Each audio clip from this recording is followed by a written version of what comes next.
Hello, this is the second video that goes with session 2 of motor control, and this is looking particularly at chapter 7, looking at normal postural control.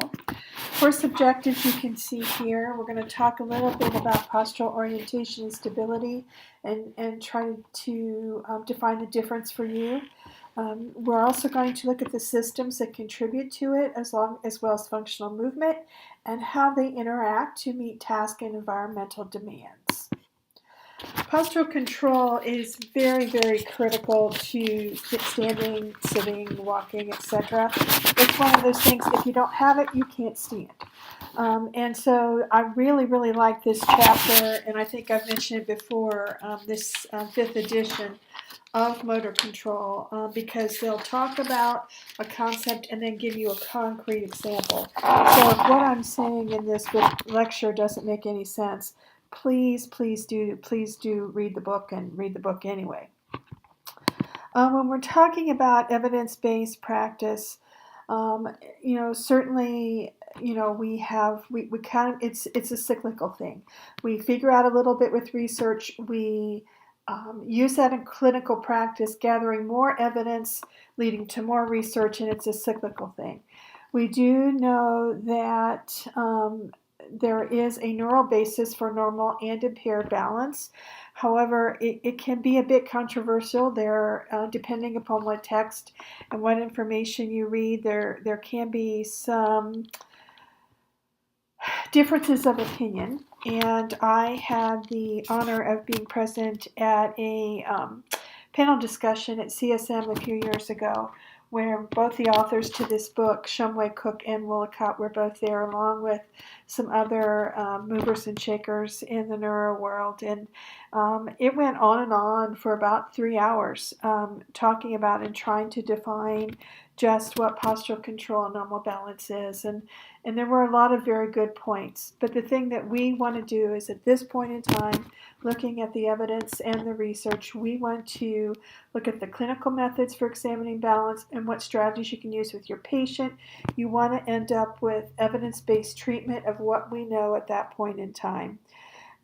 We do want to make sure, and I apologize now if I say 40,000 times, we do want to make sure that we include, though, that dynamic systems approach where we look at the interaction of the individual, the task, and the environment with all the body systems involved.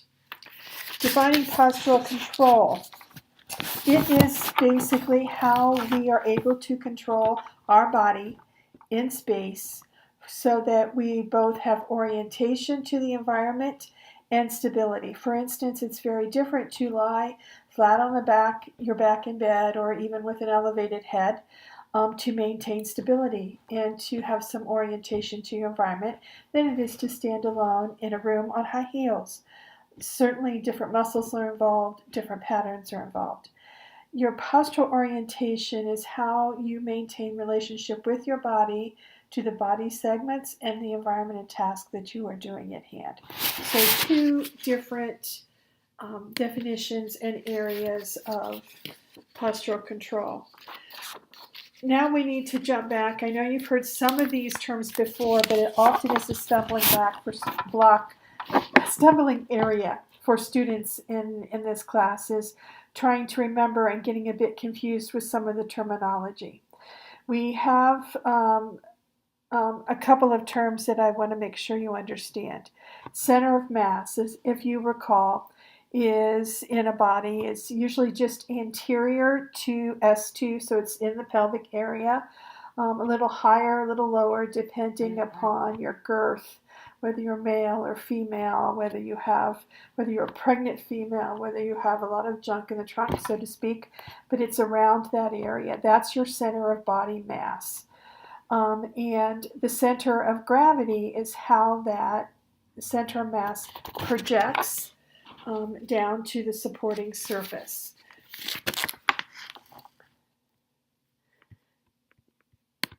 Your base of support is where the body is in contact with the supporting surface. For instance, right now I'm sitting in a chair, so my behind is and thighs are in contact with the chair.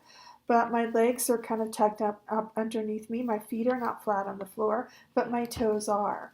And that means that my base of support is a smaller area than if my knees were extended a bit and my feet were flat on the floor. In addition, I'm leaning a little forward, and my arms have now become my base of support because they are leaning on my desk as I do this recording. The center of pressure is where that center of mass is distributed within that base of support. So if I lean way over to the right-hand side, my center of mass is projecting outside of my base of support, and the muscles on my left side, if I'm leaning over to the right, have to activate to keep me from falling over. So you just need to be very aware that stability and orientation demands change with each task. When you're looking at and trying to define the demands that a patient will need to go through to maintain a task, you want to make sure you look at both the center of mass and the center of pressure in relationship to the base of support, because that'll give you a better viewpoint of what the patient is going through. Now, if we're moving forward again to for more definitions, looking at postural control, certainly the task and environment influence that orientation, and they vary according to the task. And then this next slide has a few pictures of what we're talking about and looking at that. So, for instance, when this first person is sitting on a bench and reading, he has a postural orientation that he is upright and he's holding his arms up in space against gravity, maintaining his head against gravity, but his visual gaze is down towards the paper, and he needs to keep his hand stable so his vision can be stable on what he is writing. We're going to assume that he's not leaning back on the bench, so that his behind and posterior thighs and possibly the posterior calves are in contact with the bench, giving him a pretty broad basis of support. And in addition, his feet are planted, and they're pretty widely planted on that floor. So his base of support, anterior posterior, is from the tip of his toes clear back to the furthest part on his behind that makes contact with the bench. Width-wise, I would say his feet are set apart right to left, wider than his knees or his hips. So width-wise, it's probably the base of his feet. Then when you look at that same person in standing, now all of a sudden his base of support anterior posterior is very narrow, because it's basically just the length of his feet. No longer is he sitting and supporting on that bench. It's about the same width, maybe a little narrower, but he still must maintain this entire body now within this base of support while he has that same orientation to read, and the stability that he must display is much greater. He has to keep his whole trunk stable, hips, knees, and upper back as well. Then when you're walking, it's a very different task, because often, first of all, in this picture, it shows, right here is about his center of gravity or center of mass, and it's projected down here. His base of support is between his forefoot and his heel at this point. Depending upon the length of his arms, weight of his arms, and how forcefully he is moving them forward, that could easily project his center of mass a bit forward. But what you see is as he moves forward and shifts his weight over his left foot and lower extremity, that center of gravity will project outside of the base of support.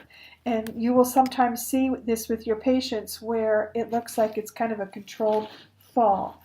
But what that means is that as that center of mass moves forward and rises and falls with gait, according to how the feet and hips move in unison, the demands will be different. You'll see rotation in the trunk. Again, also because of the rotation of the hips and rotation of the arms. You'll see the musculature on the right side activate differently than the musculature on the left, and you'll see a cyclical cycle.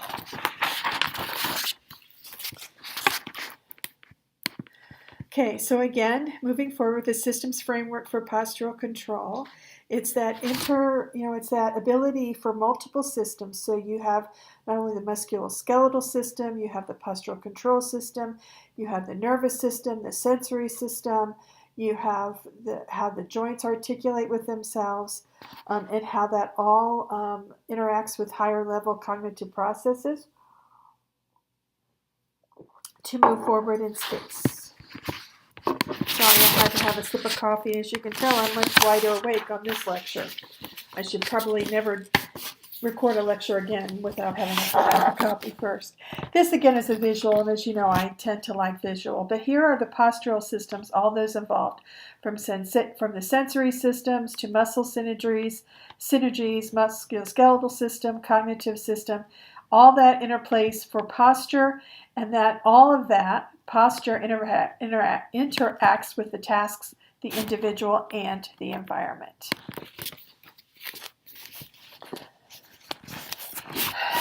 Within that task constraints, you need to determine whether it's a steady state activity, like standing still, whether it's a reactive strategy, like what happens when your balance is perturbed or when you're pushed off balance, or a proactive strategy where you are preparing to move. Feedback control certainly occurs in response to sensory feedback from an external perturbation, whereas feed-forward control is how you anticipate movement, usually in response to a voluntary movement. And I'm sorry, this figure didn't copy very well from the images. It seems to be a bit blurry, so I apologize for that. But basically, you have a central command. You have a limb movement. It disturbs your posture.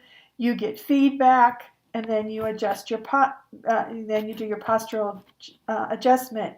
In contrast, feed forward comes before any limb movement and before any sensory input. And we'll talk about that a bit more further on in this lecture.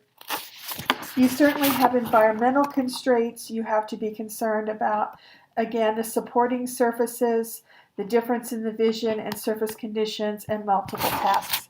And I'll give you, for instance, I was listening to a lecture, we had a guest lecture in Neuro 2 yesterday for the traditional, and she was talking about the definition of falls. And I had never heard this definition of fall before, and it's quite an interesting concept in that typically in a hospital medical facility, the definition of falls is when an individual falls to the ground, right? That's a fall. But what she brought up, and it makes total sense, is the difference. The difference is that a true fall is any time you end up on a supporting surface different than what you intended. So, for instance, that patient that you sit on the edge of the bed, they go to stand, perhaps their blood pressure is a little low, or they're just not quite oriented to space. They stand up too quick, and then they suddenly fall back on the supporting surface on the bed. I typically would not have considered that a fall, but again, it is to the degree that they didn't have control of their body in space, and they ended up on a supporting surface that they were not intending. Another instance, and I believe we'll talk about it a bit more when we talk about balance reactions further on in this lecture. Anytime you have someone who grabs onto supporting surfaces when they're walking, for instance, my husband had a vestibular virus this summer, and he was hanging on to all kinds of supporting surfaces just to orient himself in space. And so then all of a sudden, if you recall that picture where we talked about base of support, then where his hand is on the wall, that is now part of his base of support, and it's widened his base of support. Or when he held onto the kitchen counter, that increased his base of support anterior, posterior. So certainly something to look at, and I'm sorry my screen timed out. Certainly something to consider when we're considering it with our patients. Body, certainly when you're looking at steady state or standing or sitting still, your body alignment can minimize the effect of gravitational forces. For instance, for most of us, it is much easier to lie in bed than it is to stand up. Um, our body is supported, our base of support is much larger than when we're standing on our feet, so it minimizes the effect of gravitational forces. Um, and there are certain body systems that help us keep from collapsing in response to the pull of gravity. Just the intrinsic stiffness of our muscles, our background muscle tone, our postural tone. For instance, if you've ever seen anybody after they've had a stroke and they're basically flaccid on one side of their body, their arm and leg just kind of seem to melt into the surface. That muscle tone has decreased as opposed to their uninvolved side. Or if you've seen a very young child who was born premature and they are just like a little noodle, very, very limp. You lie them on a supporting surface and they seem to melt into it. That is a decrease in background muscle tone and postural tone. This frame is just to remind you about the ideal alignment of the body, and comes from Kindle. Um, and the thought is when we're in this ideal alignment, it takes a minimal amount of muscular effort to maintain it. And so if you look at it with the plumb line, and I'm not sure this is the best picture, but it should go through the ear, through the acromion. Obviously, this person doesn't have an arm. Through the acromion. This is where this picture is a little off for me. It should be just 6 centimeters posterior to the axis of motion at the hip, because there is basically a very small extension moment at the hip in a normal posture. You see that it's just a little bit anterior at the knee, so that gives you a bit of an extension moment at the knee, and that there is a dorsiflexion moment at the ankle. This is also taken, I believe, a figure taken from your text. Looks again at the muscle requirement. It shows you what muscles are active in quiet stance.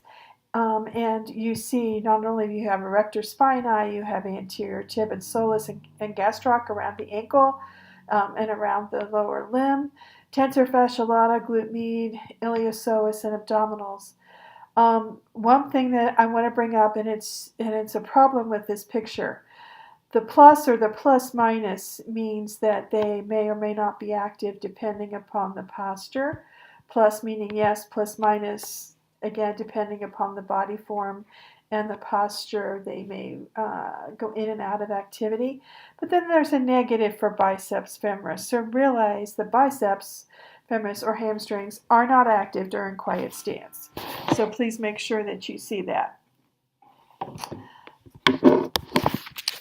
This is also now a picture looking at how that may change in sitting, and reminding you again of the normal posture. So that plumb line would go down through the ear and down through the hip.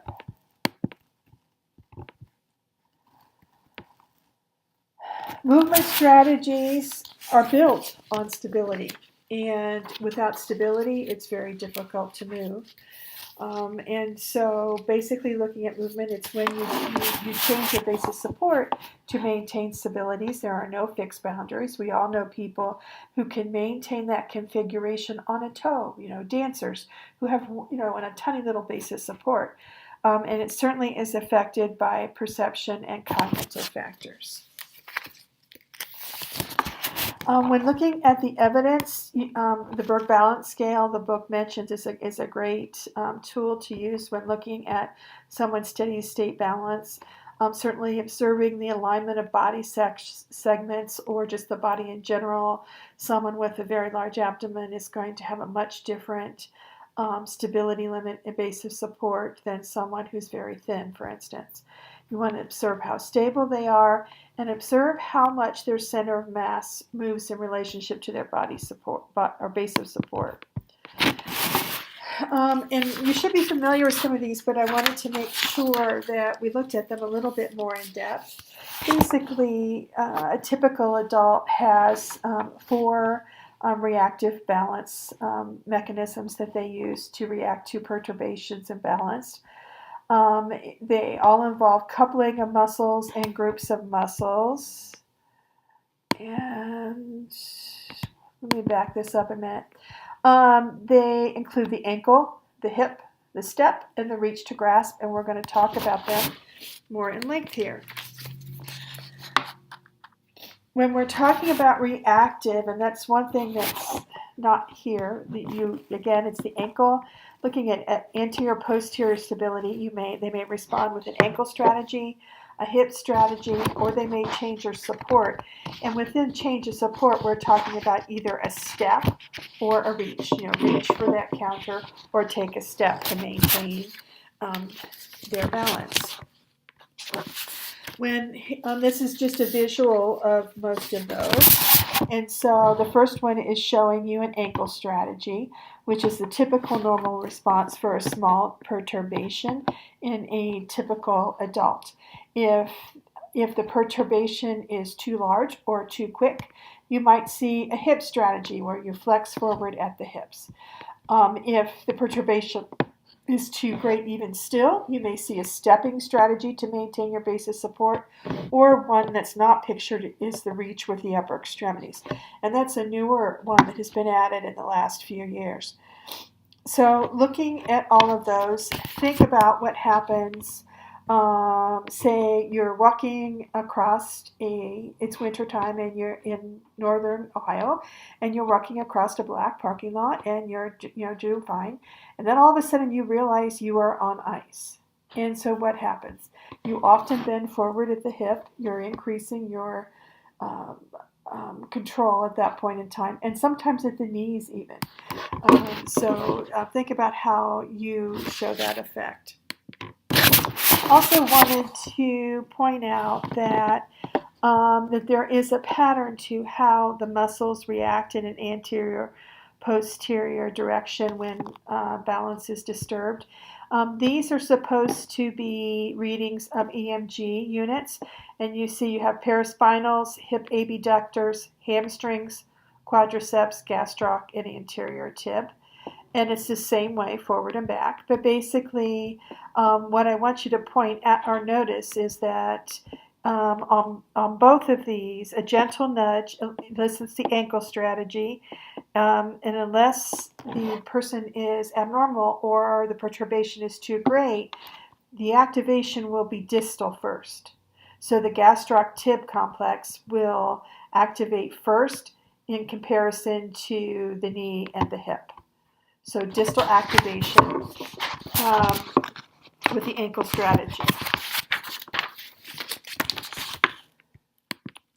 Now, if we're looking at the hip strategy, however, with anterior posterior perturbation, what you're going to see is more of a proximal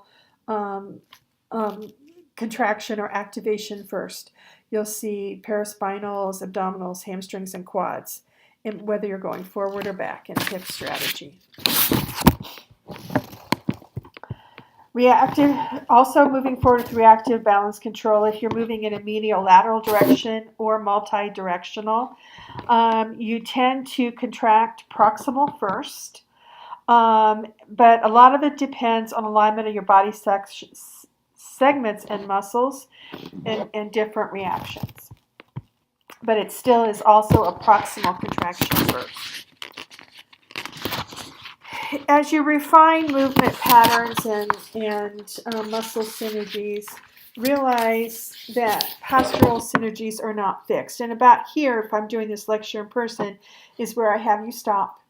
And I have you stand up from whatever you're sitting on 5 times. If you're in the car, that's a little difficult, but stand up 5 times for me here. And I'll give you a few minutes to do that.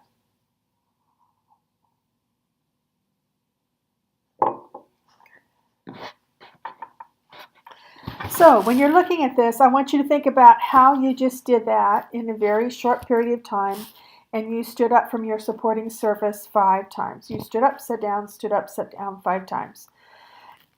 I would guess that between the first and the 5th time, they're not anywhere alike.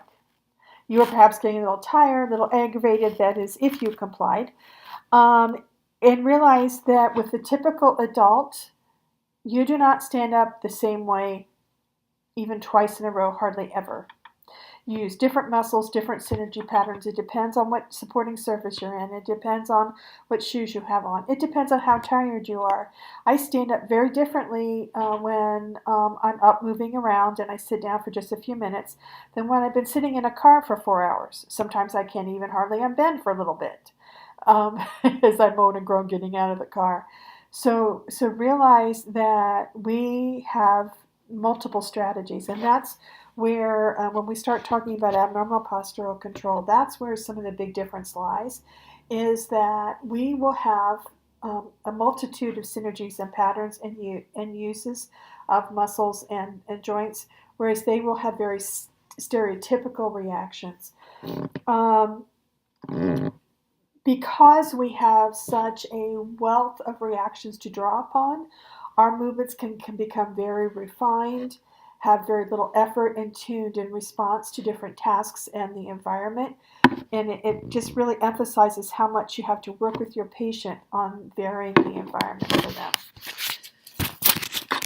One point I want to make here is that in the seated position, recovery of stability is very similar in stance. The individual muscles change their action relatively. And realize that for you and I, sitting may not require effort. But for someone who is debilitated, who has had an injury, who has had a stroke, sitting is an active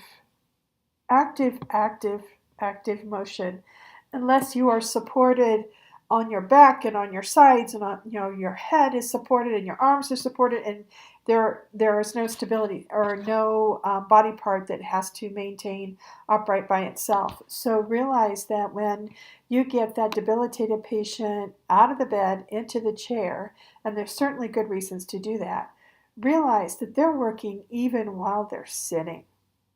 And it's something that we tend to forget, and we think that they're just resting, because for us, sitting may be restful.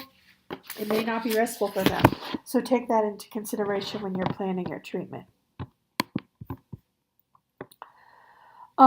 When you're looking at applying this by following the evidence, certainly the performance-oriented mobility assessment is a very nice assessment to look at reactive balance control. And again, important to limit your training to activations of multiple muscles and multiple patterns, not a single synergy.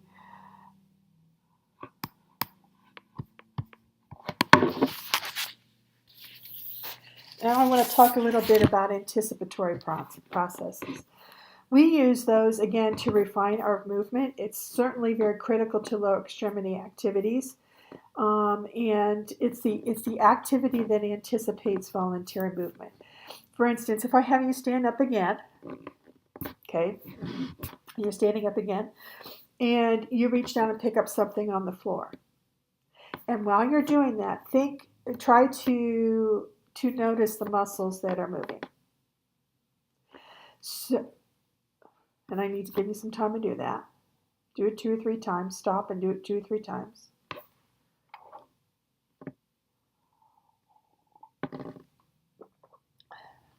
When you do that,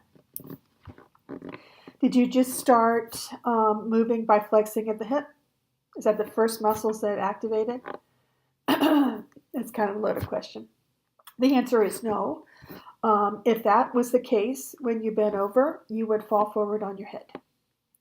What activates first are the hip extensors, glute max, perhaps paraspinals, perhaps even gastroc, in an effort to give you a controlled movement forward so that you don't fall forward against gravity as the weight of your body moves forward over the base of support.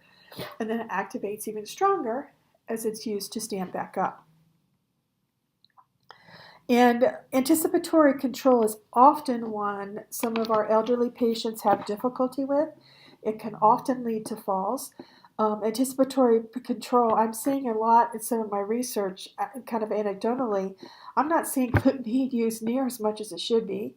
You saw that it was active during during quiet stance, gluten, and a lot of our patient, a lot of our subjects are not showing quiet stance, inactive during quiet stance, which puts them very much at risk for falls.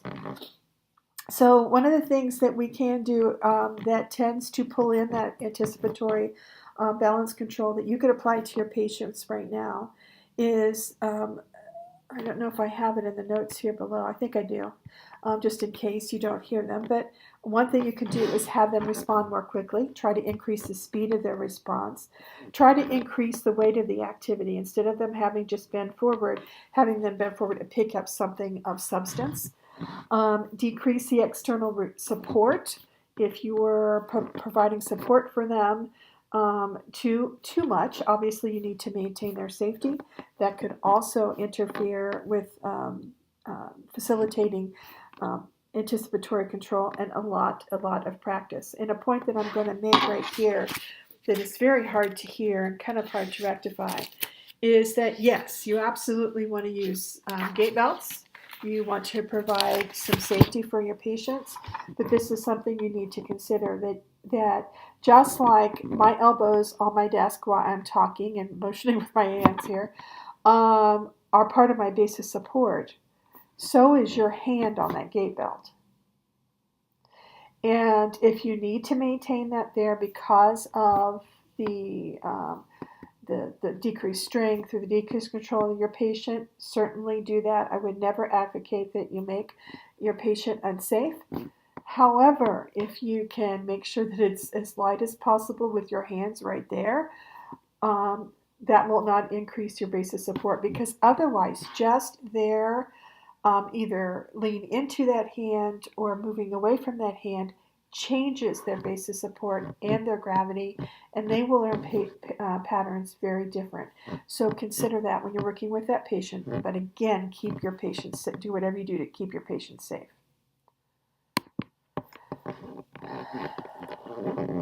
Certainly, how we use anticipatory balance changes in relationship to the task and the environment.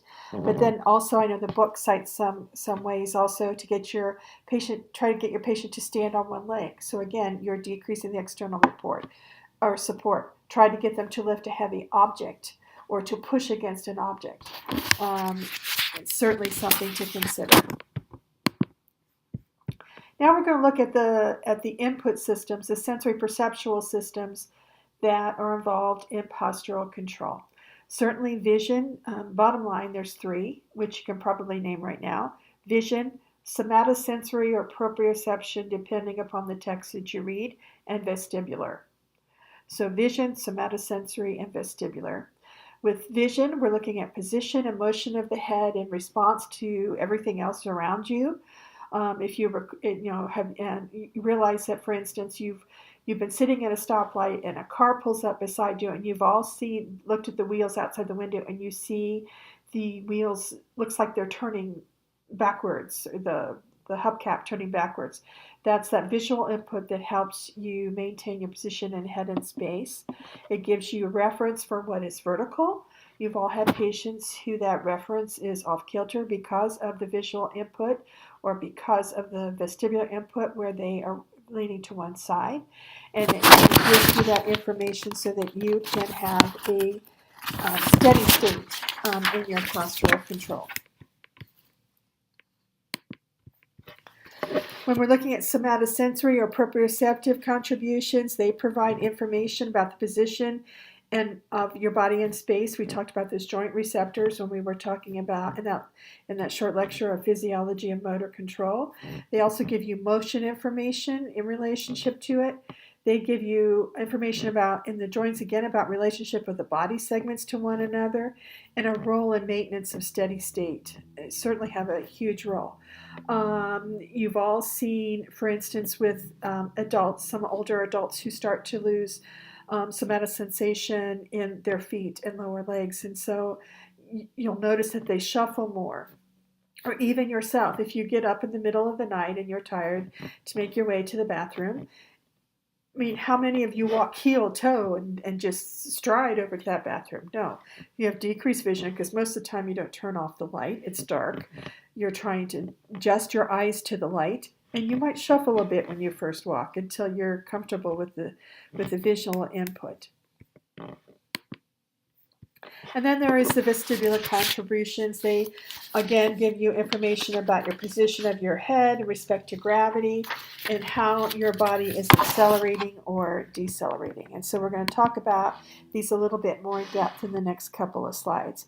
When we're looking about at the sensory nervous system and the sensory integration, it is certainly very, very important to maintain that.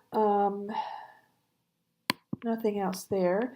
When they interact, you tend with your vision to kind of form a map of the things you want to avoid in your environment. Like for instance, I usually know like where my dog is when I get up so that I don't step on them. And if she happens to be in a spot where I don't expect her, which is in my path, it scares me half to death and certainly puts me a bit off kilter. Somatosensory input starts to, is used to control your body sway, so that when I stub my foot against the dog and it kind of suddenly moves me from being on weight on one foot or both feet to one, my somatosensory input helps me control that body sway, and then the vestibular system kind of adds kind of an icing on the cake, so to speak. So if we look at it, in the typical normal adult, all three systems work together. But what I also need you to realize, in a typical normal adult without any impairments, you rely most heavily on the somatosensory system with additional information by vision, and the vestibular system, like I said, adds the icing on the cake, kind of assist you with making decisions or complicated movements. And what we'll often see then with our older adult, as the somatosensory input tends to decline as you age, we tend to rely more heavily on vision. Vision takes a larger role. And so, why we even care about that, here's a for instance. You're trying to get your patient to walk, and how many of you have said, look up, look up, look up. Do not look at the floor, quit looking at your feet, look up. Well, if they have really declined in their somatosensory system with their feet and the information that they're getting through their feet and joints of their legs, they need to rely more heavily on their vision. So yes, you don't want them looking down at their toes so that they run into the wall, but perhaps modify just a bit what you're doing. Allow them to look at first until they're starting to feel more comfortable, but also be aware that since they're relying so heavily on the vision, don't have them look so far forward that where they're looking at is out of focus. So ask where they can see clearly. If it's all the way down the hall, that's great. Have them look ahead. But if it's only 5 or 10 feet in front of them because of their vision, then that's where you have them look. You don't want to have them look where it's out of focus, because then what you've done is you've taken away visual feedback that they need to maintain balance. Sorry, since I took so long in that slide, it timed out. And here's a test which I'm sure you've probably seen. This is based on the National Protocol that the book talks about in depth on page 174. And it's basically a test where you're looking at, it's also called foam and dome, lovingly. So what you do here in this first situation, you look at someone's balance and see how they're doing. And they're getting information from all three systems, hopefully, and no inaccurate information. In the second situation, they are getting accurate vestibular input and somatosensory or proprioceptive input. However, you've blindfolded the person, so they are not getting any vision. So they're only relying on these two systems. So you can see how their balance is in that situation. And then in this situations where you put the Chinese lantern over their head, this is so that you are giving inaccurate vision. They're seeing, but it's inaccurate. And so they're again having to rely heavily on the vestibular and somatosensory system and be able to detect that they're getting inaccurate information from the vestibular or from their vision system. That is almost harder than being blindfolded. In this situation, you have them stand on foam, and so they are getting accurate vestibular and vision information, but inaccurate somatosensory information. So you've taken out somatosensory, and can they still maintain balance? Here, you have them stand on foam. You're taking away vision, so they're getting inaccurate somatosensory information, no vision, and you're very much testing vestibular system on its own.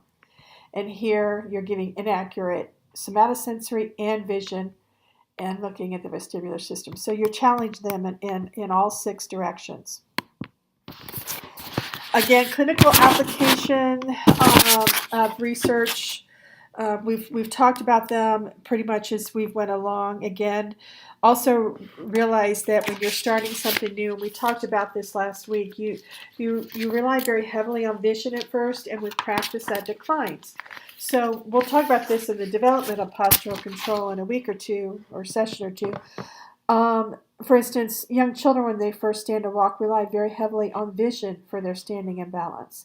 And as their balance improves, then it works out better, and they start to rely more heavily on somatosensory information, just like the typical adult. Cognitive systems, we can't ignore those in postural control. Certainly someone who's more aware can process what resources they have. For instance, I recently went ice skating. Had been a very long time, but we're teaching my 3.5-year-old grandson to ice skate, and I was never near the ice skater that my husband was. So my resources were to make sure that I was very close to the side of the wall as I was skating around, so that I always had something to grasp onto. Realize that when you're doing 2 tasks, that it also can interfere. And it's one of the things that as your patient gets better, if they can walk independently and safely, you may want to add a dual task, because very seldom do we do just one task. For instance, talking and engaging in heavy conversation while driving can be difficult for somebody. It's the same way with walking and talking for some of our older patients or our patients with issues. And so realize that if our attention is drawn between 2 tasks, then our performance may certainly change. It's not always detrimental. For instance, a typical young adult can do quite a few things. However, depending if a task becomes really, really complex, you will see a decline in performance.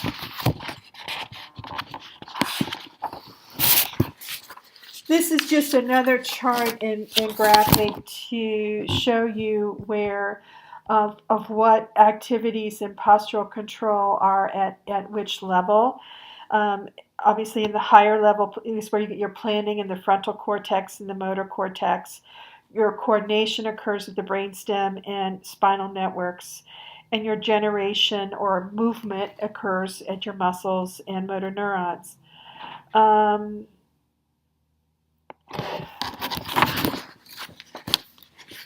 Something that I did also want to point out, I was reading my notes, was that postural stability, unlike some gait, is not usually at a spinal cord level, but it is at a brainstem cerebellum level. So it's distant to conscious thought. So like I mentioned before, typical walking is not at a conscious level. However, when the inputs are not all in place, it does become a conscious level. It makes it more difficult for our patients.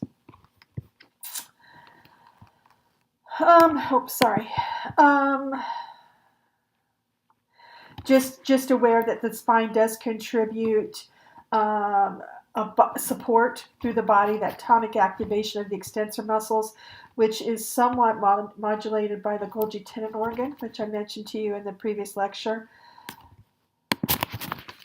Brainstem looks at postural tone, some of those automatic synergies. It's where the nuclei are present for processing the vestibular inputs, if you recall. And it's also where the regulation of the anticipatory postural control happens, that movement that happens before you move. Basal ganglia looks at, it interacts very closely with the cerebellum, controls how we move, and controls our reactions to movement. That is the end of this lecture. I hope you have a great day, and I'm looking forward to seeing you in a couple weeks. I will also put up here, kind of in this folder on session 2, I will also put up the take-home messages for those articles that I had put on this session, and have a great day.